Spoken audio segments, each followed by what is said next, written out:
নমস্কাৰ তৃতীয় শ্ৰেণীৰ ছাত্ৰ ছাত্ৰীসকলক মোৰ ইউটিউব চেনেললৈ স্বাগতম জনাই আজি ভিডিঅ' আৰম্ভ কৰিবলৈ লৈছোঁ। আজি ভিডিঅ'ৰ বিষয়বস্তু তৃতীয় শ্ৰেণীৰ আমাৰ গণিত পাঠ্যপুথিৰ ২ নং পাঠ আকৃতি। এতিয়া চোৱাচোন, এইবাৰ স্বাধীনতা দিৱসত অনামিকাহঁতৰ বিদ্যালয়ত ভেকশ্যন প্ৰতিযোগিতা অনুষ্ঠিত হ'ব।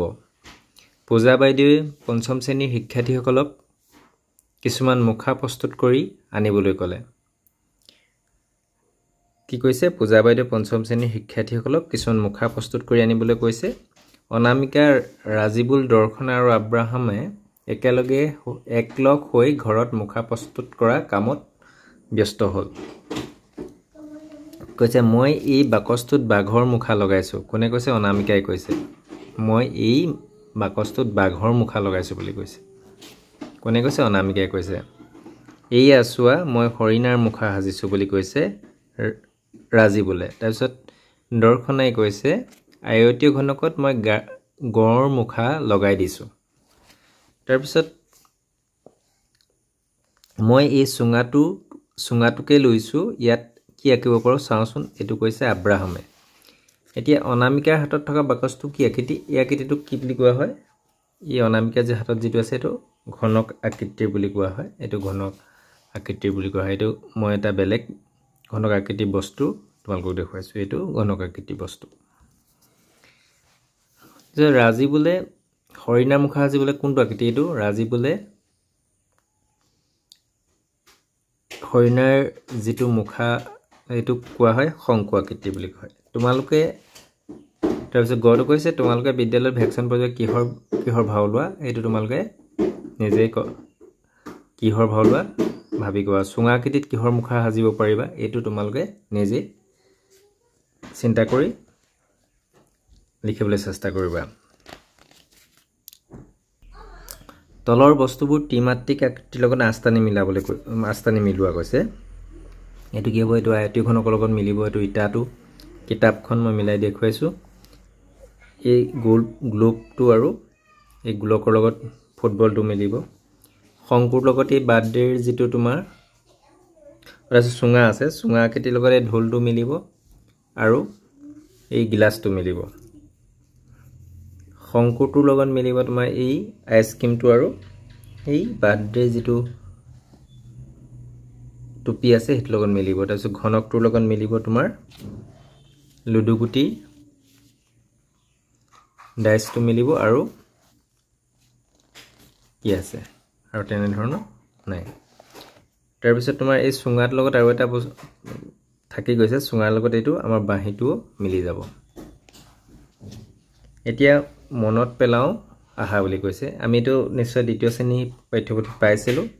এইটো হৈছে এটা আয়তীয় ঘনক। ইয়াৰ এইবিলাক চুক, এইটো কাষ আৰু এইটো তল বা পিঠি। তালিকাখন পূৰ কৰোঁ আহা কৈছে। আকৃতি এই আকৃতিটোৰ নাম কি? মই লিখি দিছোঁ তোমালোকক আয়তীয় ঘনক। ইয়াৰ কাষৰ সংখ্যা 12। মই এতিয়া তোমালোকক এটা এই জুইশলা দিয়া চলাই বাকচটোৰ জৰিয়তে দেখুৱাই দিছোঁ। ইয়াৰ কি হয়? কাষৰ সংখ্যা 12 কেনেকৈ হৈছে?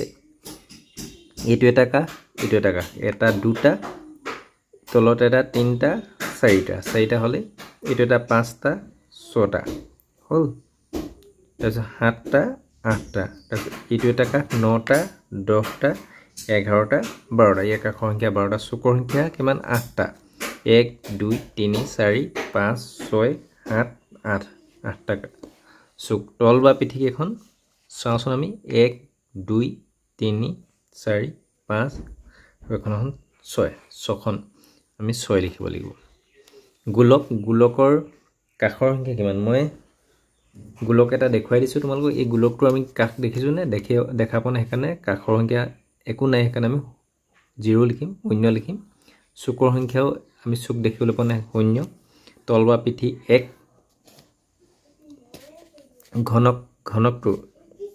ঘনকৰ কি হয়? কাষৰ সংখ্যা 12। চোৱাচোন 1 2 3 4 5 6 7 8 9 10 11 12।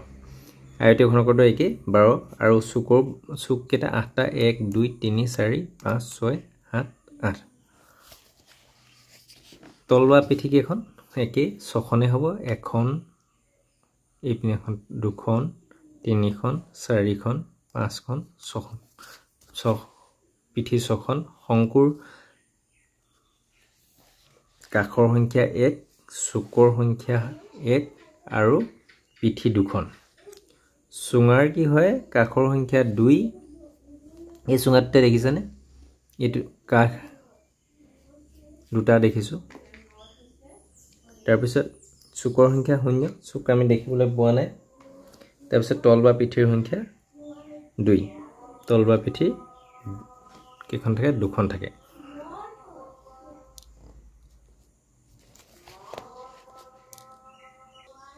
খেলুৱা হা বুলি কৈছে কেইটামান একে জোখৰ এটকীয়া মুদ্ৰা আৰু কেইপাতমান সমান জোখৰ খাৰু লোৱা এতিয়া মুদ্ৰা কেইটা এটাৰ ওপৰত আন এটা থোৱা একেদৰে খাৰু কেইপাতৰ এপাতৰ ওপৰত আন এপাত থোৱা কি দেখিলা এতিয়া মুদ্ৰা কেইটা কি হয় এটাৰ ওপৰত আন এটা এটাৰ পৰা আন এটা এটকীয়া মুদ্ৰা থৈ এটো কি আকৃতি দেখিলো এটা আমি সুঙা আকৃতি দেখিবলৈ পাইছো এই সুঙা আকৃতি আকৌ ঠিক এপাত খাৰুৰ ওপৰত আন এপাত খাৰু দিও আমি এটা এনে যেতিয়া থৈ দিম এটো আমি সুঙা আকৃতি এটা আকৃতি দেখিবলৈ পাইছো আকৃতি দুটাৰ মাজত কি পাৰ্থক্য আছে বৰ মন কৰাচোন এটা মুদ্ৰাৰ ওপৰত আন এটা মুদ্ৰাত হলে গোটা সুঙা আকৃতি এই যেটো আকৃতি সুঙা আকৃতি গঠন হয় এটো গোটা সুঙা আকৃতি হৈছে আৰু এপাত খাৰুৰ ওপৰত আন এপাত খাৰুত হলে কি হ'ব ইয়াৰ ভিতৰটো আমি যেটো একো নাথাকিব এটো ফুফুলা সুঙা আকৃতি গঠন হ'ব হেতুৱে পাৰ্থক্য হয় তাৰ পিছত চোৱা দ্বিমাত্ৰিক আৰু ত্ৰিমাত্ৰিক আকৃতিৰ সম্পৰ্ক চিত্ৰ দেখুৱাৰ দৰে আকৃতি আঁকিব হা বুলি কৈছে এই ত্ৰিমাত্ৰিক আকৃতিৰ পৰা দ্বিমাত্ৰিক আকৃতি আঁকিছে এতিয়া মই এইটোৱে লৈ দেখুৱাইছো এইটো এতিয়া মই এটা তোমালোকক উদাহৰণ হিচাপে দেখুৱাইছো ইয়াত কি হয় এনেকে এটোৰ ওপৰত এনেকে দি এনেকে আমি এইটো এটা ত্ৰিমাত্ৰিক আকৃতি আমি যেতিয়া আঁকিলো এটা বৰ্গ পালো এইটো এটা দ্বিমাত্ৰিক আকৃতি হ'ল এন ঠিক তেনেদৰে তোমালোকে মুদ্ৰাটোৰ সহায়ত এটা আমি বৃত্ত আঁকিব পাৰো এইটো এটা দ্বিমাত্ৰিক আকৃতি আঁকিব পাৰিলো এটা ত্ৰিমাত্ৰিক আকৃতিৰ পৰা দ্বিমাত্ৰিক আকৃতি আঁকিব পাৰো এতিয়া তোমাৰ বহিত এপাত খাৰু এপাত আৰু ৰবৰ টুকুৰা লৈ ওপৰত দেখুৱাৰ দৰে আঁকিছোৱা আমি ৰবৰ টুকুৰা নতুন ৰবৰ হ'ব লাগিব আৰু কি হ'ব তে ৰবৰ টুকুৰা যেতিয়া আঁকি দিম আমি এটা আয়তীয় ঘনক পাম হয়নে যেটো ৰবৰ টুকুৰা আয়তীয় ঘনক তাৰ পৰা আমি এটা আয়ত আঁকিব পাৰিম তেছে হিপিঠি টকাৰ ধৰণে দ্বিমাত্ৰিক আকৃতি পাবলৈ আমি কেনে ধৰণৰ বস্তু ব্যৱহাৰ কৰিব পাৰো লিখা আকৃতিতে এই বৃত্ত আকৃতিটো পাব কাৰণে মুদ্ৰা তেছত কি ফুটবল ক্ৰিকেট বল গ্লোব এইবিলাক লৈ আমি এই আকৃতিটো আঁকিব পাৰো তাৰ পিছত এই বৰ্গটো আঁকিবৰ কাৰণে পাখতি জুৱেলাৰী বক্স তাৰ পিছত এই আয়তটো আঁকিবৰ কাৰণে দিয়া চলাই বাকচ মই দিয়া চলাই বাকচ তোমালোকক দেখুৱাইছিলো জিওমেট্ৰি বক্স ইটা আলমাৰি এইবিলাক লৈ পিনি আমি এই আঁকিব পাৰো আয়ত আঁকিব পাৰো ত্ৰিভুজ তো প্ৰিজম পিৰামিড ট্ৰাফিক চিহ্ন এইবিলাক লৈ আমি এইবোৰ আঁকিব পাৰো হয়নে তলত দিয়া দ্বিমাত্ৰিক আকৃতি কেইটাৰ চুক কাষ চিহ্নিত কৰি তালিকাখন পূৰ কৰা হয় চুক ইয়াৰ চুক কিমান 1 2 3 4 চুক এটোৰ নাম আকৃতিৰ নাম বৰ্গ আৰু ইয়াক বৰ্গ হ'বলৈ হলে গুটি কেইটা কাষ সমান হ'ব লাগিব এক কাষৰ সংখ্যা 4টা চুকৰ সংখ্যা কিমান 4টা আয়তটোৰ কি হয় ঠিক বৰ্গটোৰ দ্বাৰা কাষ 4টা চুক সংখ্যা 4টা বৃত্তটোৰ চুক নাই কাষৰ সংখ্যাও নাই সেইকাৰণে 0 0 লিখি দিছো ত্ৰিভুজৰ কি হয় কাষৰ সংখ্যা 1 2 3 আৰু চুকৰ সংখ্যাও 3 1 2 3 এতিয়া ছবিত থকা বিন্দুবোৰ সংযোগ কৰি নিৰ্দেশনা অনুসৰি ৰং কৰা এতিয়া অনুভূমিক বা পথালি ৰেখাত ৰঙা অনুভূমিক ৰেখা কোনবিলাক এনেকে পৰি থকা বিলাক এটা অনুভূমিক ৰেখা এটোৰ যিবিলাক অনুভূমিক এনেকে আছে এনেবোৰ আছে সেইবিলাক আমি ৰঙা ৰং কৰিব লাগে উলম্ব কোনবিলাক এইবিলাক উলম্ব ৰেখা এই উলম্ব বা থিয় ৰেখা এইকিটা উলম্ব এই উলম্ব থিয় ৰেখাত নীলা আৰু হেলনিয়া এনেকে থকা বিলাকক হেলনিয়া বুলি কোৱা হেলনিয়া ৰেখাবিলাকত কি কৰিব কৈছে হালধীয়া ৰং কৰিব কৈছে তোমালোকে এইকিটা প্ৰথমতে ফুট কেটা এনেকে এনে ধৰণে লক কৰিবা তাৰ পিছত লক কৰাৰ পাছত ৰং কৰিবা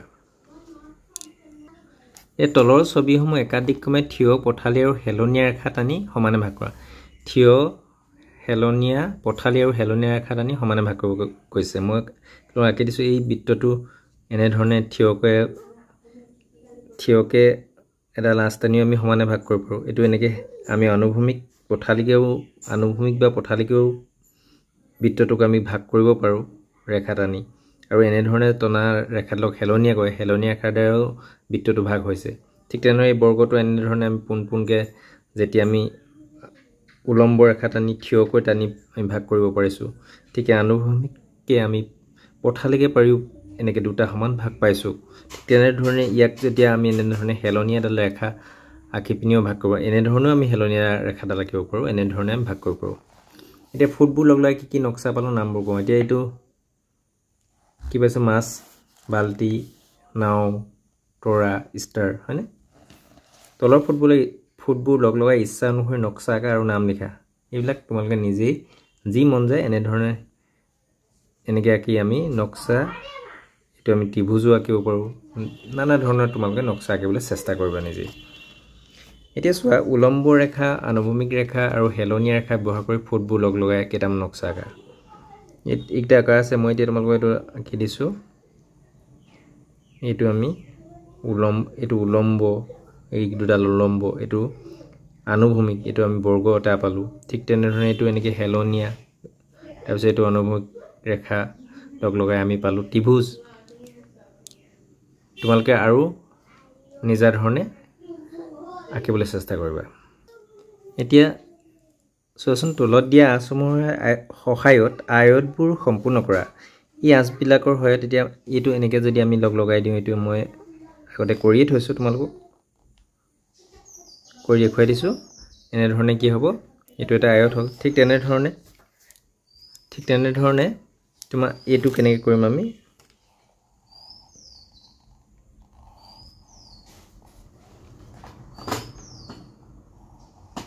এইটো আয়ত সম্পূৰ্ণ হ'ল তোমালোকে এইকেইটা নিজে কৰিবলৈ চেষ্টা কৰিবা তাৰপিছত তলত দিয়া বৰ্গটোক ভিতৰত ৰাখি ডাঙৰ দুটা বৰ্গ আঁকা এইটোক ভিতৰত ৰাখি দুটা ডাঙৰ বৰ্গ আঁকিব লাগে এতিয়া চোৱা ইয়াৰ আমি বৰ্গ হ'লে সমান হ'ব লাগে চব পিনে সকলো পিনে সমান হ'ব লাগে এইটো আমি 4টা লৈছোঁ ফুট এই পিনেও আমি 4টা ফুট 4টা লৈছোঁ এই পিনেও 4টা এইটো 4টা আৰু এটা হ'ল তাৰপিছত তাৰ উপৰিও তোমালোকে এনেকৈ 6টা ল'বা এই পিনেও 6টা ল'বা এনেকৈও 6টা ল'বা তেতিয়া আৰু এটা আমি এইটোক ভিতৰত ৰাখি পিনি আৰু এটা আমি বৰ্গ আঁকিব লাগিব এইটো তোমালোকে নিজে আঁকিবলৈ চেষ্টা কৰিবা আজি পাঠ ইমানতে সামৰিছোঁ পুনৰ অন্য এটা পাঠৰ সৈতে পুনৰ লগ হ'ম ধন্যবাদ